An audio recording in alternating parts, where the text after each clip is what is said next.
किसान भाइयों, जैसा कि आप जानते हैं, अब धीरे धीरे परंपरागत खेती का स्थान आधुनिक लाभकारी खेती ले रही है। आधुनिक और लाभकारी खेती का सीधा सा तात्पर्य संरक्षित खेती यानी उद्यानिकी बागवानी खेती से है। जहां एक तरफ खेती करने के लिए जमीन कम होती जा रही है, वहीं दूसरी तरफ खुले में खेती करना अब कोई लाभकारी सौदा नहीं रहा।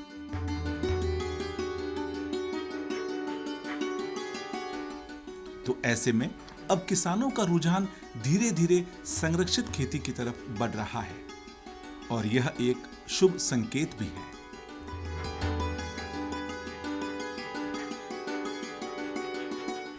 संरक्षित खेती से हम एक अर्थ बागवानी से भी लगाते हैं।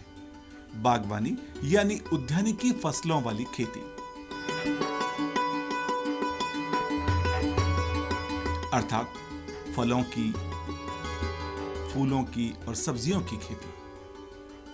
लगातार हम देख रहे हैं बागवानी फसलों की खेती की मांग बढ़ती जा रही है। चाहे बात शहरों की हो चाहे गांवों की, लगातार उद्यानिकी फसलों की मांग बाजार में निरंतर बनी रहती है। आज किसानों में देखते ही देखते उद्यानिकी खेती लोकप्रिय हो रही है और राजस्थान जैसे प्रांत में उद्यानिकी फसलें करते हुए किसान खासा मुनाफा कमा रहे हैं। राजस्थान के कई क्षेत्र तो ऐसे हैं जो बागवानी फसलों के लिए पूरे देश में अपनी अलग पहचान रखते हैं और इसकी एक अलग ही धूम पूरे देश में देखने को मिलती है। किसान भाइयों, चाहे हम बात करें श्री गंगानगर के किन्नू की, और यदि हम बात करें बाड़मेर और जालोर के अनार की, तो आज राजस्थान लगातार इन फलों की खेती में अग्रणी स्थान रखते हुए आगे बढ़ रहा है। और सबसे मजेदार बात यह है कि किसान यहां इन फसलों की खेती करके अधिकाधिक उत्पादन भी प्राप्त कर रहे हैं।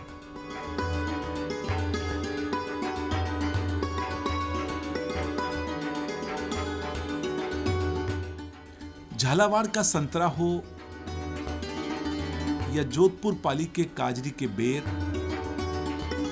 धौलपुर और बांसवाड़ा के आम हो, तो लगातार हम देख रहे हैं इन फलों की खेती के प्रति अब किसान आकर्षित हो रहे हैं और साथ ही लाभकारी खेती भी कर रहे हैं। बागवानी चूंकि बहुत कम पानी में संभव है, इसलिए राजस्थान में बागवानी का भविष्य बहुत ही सुंदर है और सुनहरा है। राजस्थान जैसे मरुस्थलीय क्षेत्र में जहां पानी की कमी है, वहां बागवानी बहुत सफल हो सकती है। राजस्थान के कई मेहनती किसानों ने फलों की खेती में एक नई पहचान बनाकर राजस्थान को गौरव प्रदान किया है।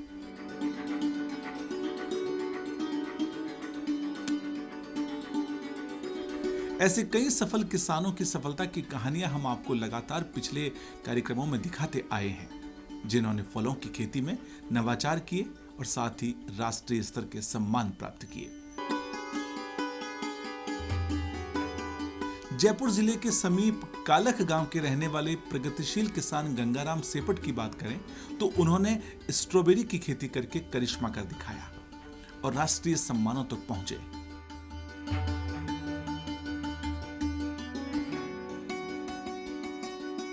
ऐसे ही एक प्रगतिशील किसान सुरेंद्र अवाना हैं, जिन्होंने बागवानी में कई प्रकार के नवाचार किए और लाभकारी खेती का एक अनुपम उदाहरण प्रस्तुत किया।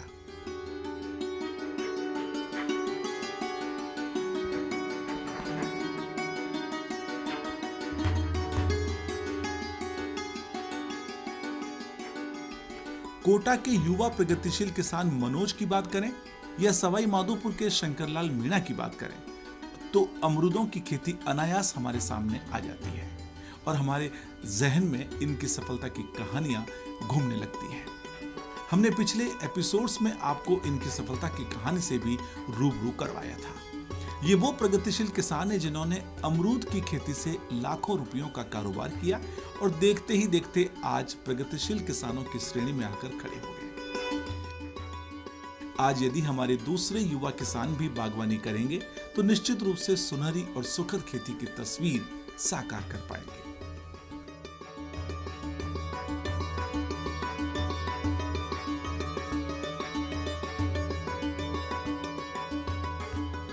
किसान भाइयों और विशेषकर युवा किसान साथियों, कृषि विज्ञान केंद्रों में युवाओं को बागवानी का प्रशिक्षण प्रदान किया जाता है। साल भर चलने वाले इस प्रशिक्षण के दौरान युवाओं को बागवानी के गुर सिखाए जाते हैं, ताकि फिर बागवानी के माध्यम से युवा किसान अपने पैरों पर खड़े हो सके और अपना व्यवसाय कर सके।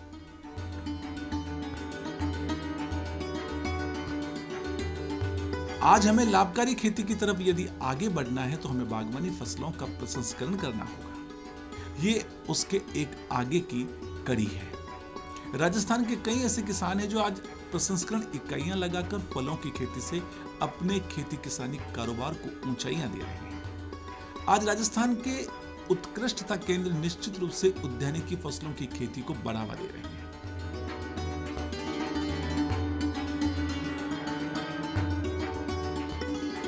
कोटा स्थित नींबू वर्गीय खेती के लिए प्रख्यात है वहां का उत्कृष्टता केंद्र। वहीं जैसलमेर का उत्कृष्टता केंद्र खजूर की खेती के लिए प्रख्यात है। टोंक का देवड़ासर अमरूद की खेती के लिए विख्यात है। इस प्रकार से हम देखते हैं कि बागवानी फलों की और फूलों की सब्जियों के लिए लगातार सरकार के उत्कृष्टता केंद्र किसानों को प्रोत्साहित करते हैं और एक नई दिशा की तरफ आकर्षित करते हैं।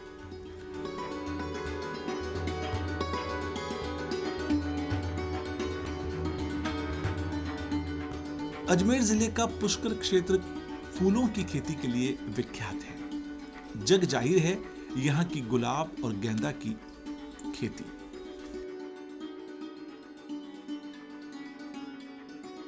किसान भाई फूलों की खेती करके आज मालामाल हो रहे हैं।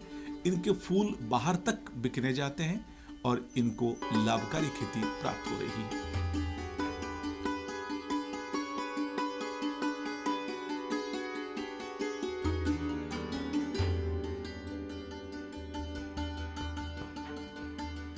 सब्जियों की खेती तो राजस्थान के अधिकांश क्षेत्रों में सफलतापूर्वक हो ही रही है। राजस्थान के किसानों की सब्जियां केवल राजस्थान की मंडियों में ही नहीं बिकने जाती, अपितु राजस्थान के निकटवर्ती राज्यों में भी बिकने जाती है। सिरोही जिला पपीते की खेती के लिए मशहूर है। यहाँ पपीते की खेती से कई किसान लाभान्वित हुए हैं। सिरोही जिले के एक प्रगतिशील किसान सोहन सिंह को ICAR का नवाचारी पुरस्कार भी फलों की और फूलों की खेती के लिए ही मिला।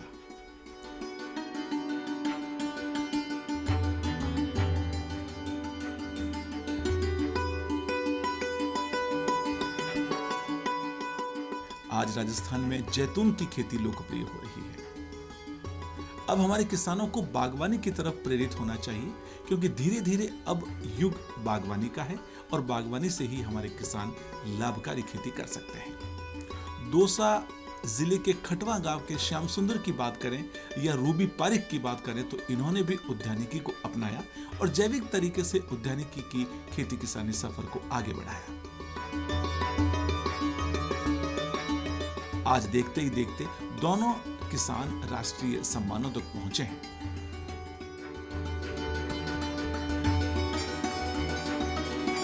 राजस्थान का मिनी इजराइल। जैसा कि किसान भाइयों आप अच्छी तरह जानते हैं कि जयपुर जिले के समीपवर्ती गांव बेगस, बसेड़ी और गुड़ा कुमावतान किसी से छुपे हुए नहीं हैं। आज यहां मिनी इजराइल का नजारा देखने को मिलता है। जब हम इन गांवों से होकर गुजरते हैं तो हमें हर तरफ मिनी इजराइल की तकनीक वाली खेती के दर्शन होते हैं। यहां से आप गुजरेंगे तो आपको green house, shade net house, poly house, mulching और लो टनल जैसी वैज्ञानिक आधुनिक कृषि की विधियां देखने को मिलेगी।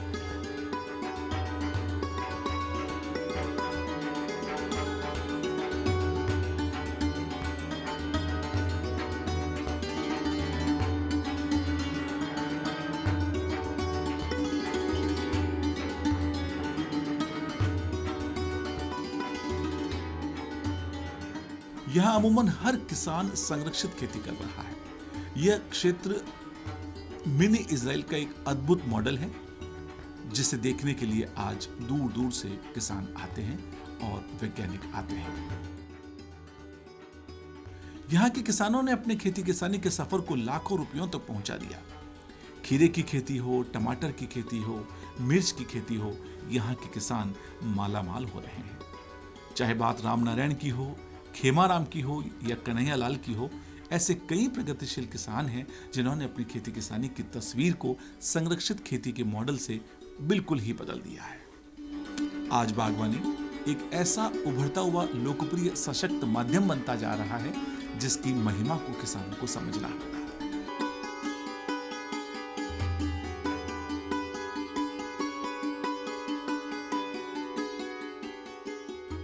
कृषि विशेषज्ञों और कृषि अधिकारियों को भी अब चाहिए कि वो किसानों को बागवानी के प्रति आकर्षित करें, उसके महत्व से रूबरू करवाए, ताकि अब किसान आधुनिक लोकप्रिय खेती के झंडे गाड़ सकें और राजस्थान की कृषि की गंगा को आगे बढ़ा सकें।